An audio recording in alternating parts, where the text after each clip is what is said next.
रात काली।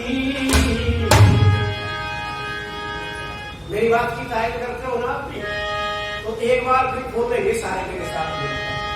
के ऋषिवर ना आते तो हम मर ही जाते, थी गम की घटाएं और रात काली। ओ वेदों वाले तुम्हारे स्वामी, महिमा तेरी क्या गाएं निराली।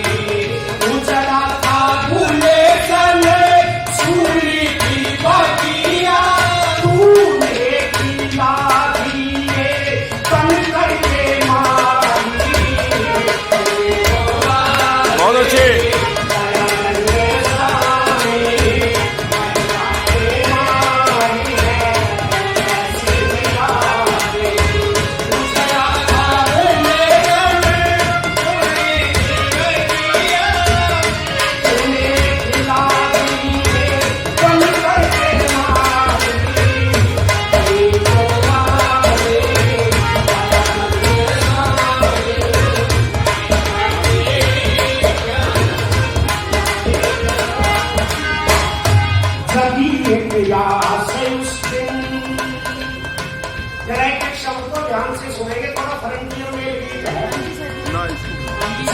एक आशय उस दिन किया उपवास जिस दिन, आशय उस दिन किया उपवास जिस दिन, मिलेंगे शंकर बाबा रात्रि भर हो जाता। आए कुछ चूहे चलकर उठे थे प्रसन्न भयंकर, पिता को जाके जलाया कहा शंकर मूल को देख लगन में, पिता पड़ गए उलझन में। पिता बेटे से यूं कहते शिव तो कैलाश पे थे, पिता बेटे से कहते शिव कैलाश रहते। जो है कैलाशवासी शिव उसको ढूंढो, पत्थर की मूरत नाशिव की सूरत, उसको ही खोजो मैं जिसकी कल कल मिलाए।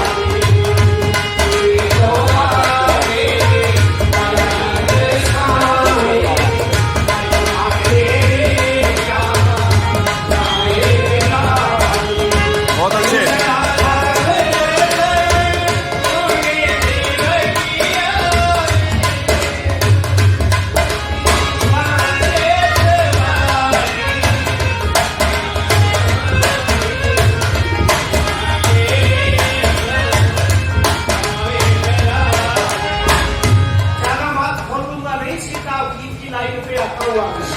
आपने बहुत बार सुनी है, पिता से कहा पिता नकली के चक्कर में नहीं हूँ, असली को ढूंढने कैलाश में जाऊंगा। शिवरात्रि का जो व्रत रखा था घर आते हैं माँ को कहती है माँ मैंने तो सच्चे शिव को पाना है इसलिए कैलाश जाना है। और माँ ने जब बच्चे की ये लगन देखी तो एक दिन अपने पति देव से कहती है महाराज यदि घर बचाना है तो इस बच्चे को बचाने का इंतजाम करो। क्या इंतजाम?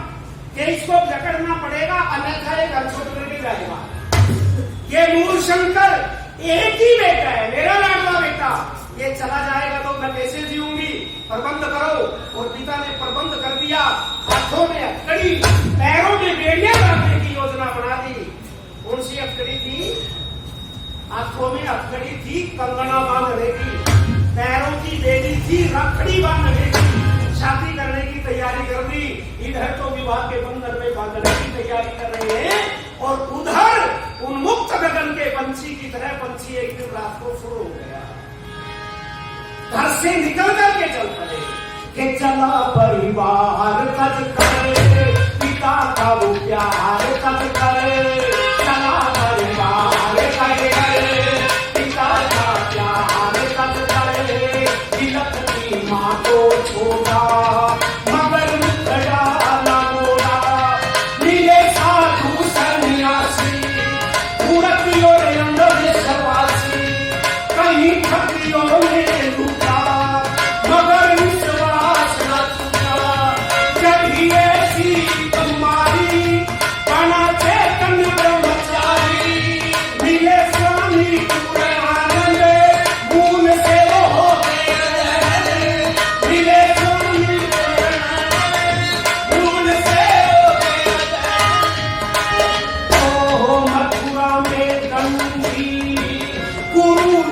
विद्यानंद से वेद शास्त्रों की आर्ष ग्रंथों की सब विद्या सीखी गण के सवाल। लगभग 3 साल गुरु जी के चरणों में रहे और विद्यानंद जी ने जीवन की दिशा बदल दी, लाइन बदल गई। और जब चलने लगे गुरु दक्षिणा देकर के तो गुरु जी को दौड़ दे रहे थे और गुरु जी की आंखों में आंसुओं की धाराएं बह रही थी। ये खाने पीने दुनिया के भौतिक चीजें तो मुझे कोई भी दे देगा, मुझे तुझसे कुछ और उम्मीद थी, कुछ और अपेक्षा थी। दयानंद कहते हैं गुरु जी फिर क्या चाहते हो? मैं तो आपकी सबसे पसंदीदा वस्तु दोंग लेकर के आया था।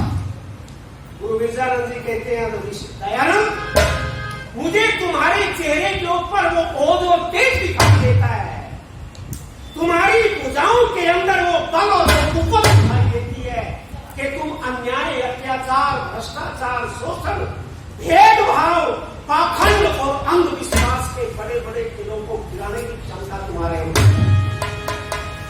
वेद की पुनर्स्थापना करने की शक्ति तुम्हारे अंदर दिखाई दे रही है। जरा रोती हुई बहनों को देखो, विलुप्ति हुई उन विधवाओं के कर्म कांड को सुनो, बिना कसूर अग्नि में जलती हुई सती प्रथा के नाम पर उन बहनों को देखो। अगर बचाना है तो देश को बचाने के लिए तुम्हारे शरीर की, तुम्हारे जीवन की आवश्यकता है। एक क्षण के लिए भी नहीं सोचा, अपना सर गुरु के चरणों में रख दिया और वचन दे दिया कि अपने पूरे जीवन का एक एक बूंद जब तक मेरे शरीर के अंदर लहू की है, अंतिम श्वास तक इस राष्ट्र के उत्थान के लिए आपके आदेश के अनुसार लगा दूंगा। गुरु तो ऐसा मांगता रहा है और शिष्य को तो ऐसा दे क्या रहा है कि वचन गुरुवर को देकर, वेद हाथों में लेकर, वचन गुरुवर को देकर, वेद हाथों में लेकर, चले गुरुदम सोई जाति जगाए, नारी जाति का उसने रुचता को रब बचाया, पति के साथ जिंदा जिसे जाता जलाया, बोल बोलों की बोली, धर्म की तो पूरी बोली, याद कांसी समय है, आई बुरतों की टोली, याद कांसी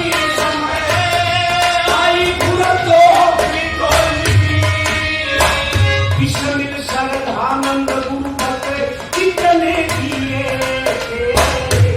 पर सत्यावत आजादी के पथ अपने स्वरों की चिन्ह चढ़ा।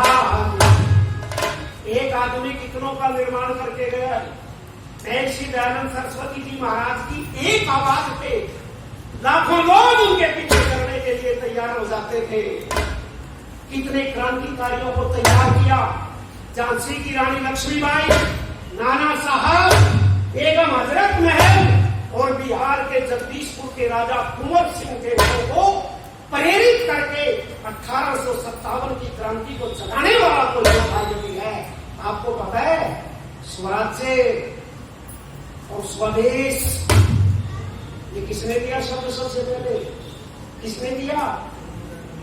स्वामी दयानंद जी ने दिया और गुरु विद्यानंद जी की प्रेरणा से दिया।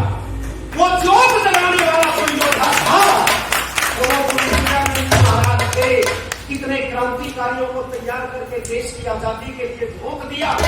कितनी बहनों ने 12 साल की मैनावती को पिठूर के महल के सामने जालिम अंग्रेज जनरल ने एक थंब से, पिलर से बांध करके और लकड़ी लगा करके पेड़ छेड़ करके जिंदा जला दिया था 12 साल की लड़की को। क्या पूछ रहे थे कि बता क्रांतिकारी कहाँ है? उस बेटी ने कहा, यदि क्रांतिकारियों का नाम बता दिया तो मुझे पता है तुम फूलों की माला उनको डालने वाले नहीं हो, तोप के मुंह से बंद कर उड़ाओगे। उन क्रांतिकारियों में एक मेरा बाप भी है, कैसे अपने पिता को मरवा दूं? नाना साहब की बेटी थी, 12 साल की उम्र में अंग्रेजों ने जला करके मारा। 18 साल की उम्र थी खुदीराम बोस की। ये स्वामी विवेकानंद की प्रेरणा से 18 साल की उम्र में पढ़ने वाला बच्चा खुदीराम बोस अंग्रेज मैजिस्ट्रेट के ऊपर, कलेक्टर के ऊपर, किंगस्टन नाम के कलेक्टर की रथपट्टी पे बम फेंक देता है और फांसी के तख्ते पे लटका दिया। सबसे छोटी उम्र का बच्चा था जिसको अंग्रेजों ने फांसी के तख्ते पे चढ़ाया। 18 साल 19 साल की उम्र होती है। माँ बाप ने बड़े लाड चाव से पढ़ा के 17 साल की उम्र में लंदन भेजा था कि आगे की पढ़ाई करके आ, लेकिन वहां किताबों की पढ़ाई नहीं करी, क्रांति की पढ़ाई करी और 17 साल की उम्र में एक अखबार का संपादक बन गया। अखबार का नाम था गदर और इतने गजब का लिखता था, इतने गजब का बोलता था 17 साल का बच्चा कि 800 जवानों को तैयार कर दिया। इंग्लैंड, लंदन और जो जर्मन, फ्रांस और उधर अमेरिका जैसे देशों में रहते थे उन सबको तैयार करके कहा ये हम मोड़ कर रहे हो, भारत माता गुलामी के बंधन में है, चलो हिंदुस्तान। तारीख रख दी। 800 जवानों को लेकर के हिंदुस्तान के अंदर सशस्त्र क्रांति करने के लिए आ गया 18 साल का जवान। उसी के साथी कृपाल सिंह ने गिरफ्तारी करके पकड़वा दिया। 40 अंग्रेजों ने पकड़ दिया और लाहौर की सेंट्रल जेल में प्रथम लाहौर षड्यंत्र केस में 19 साल की उम्र भी नहीं हुई थी इस बच्चे की। जालिमों ने फांसी के तख्ते के ऊपर लटका दिया। क्या नाम था? करतार सिंह सराबा नाम था। सराबा गांव का रहने वाला था। भी कोई 20 साल का, कोई 21 साल का, कितने जवान थे जो इस देश के लिए ऋषि बैनर ने तैयार करके दिए। लाला लाजपत राय जो छाती पे और सर पे लाठियां खा रहे थे वो उस ऋषि बैनर के शिष्य थे। छोटा सा जो समय बचता है उसके अनुसार 3 घड़ियों का एक स्टैंड ये वीर शहीदों की कुर्बानी इस भारत में रंग लाई। आज वीर शहीदों की कुर्बानी इस भारत में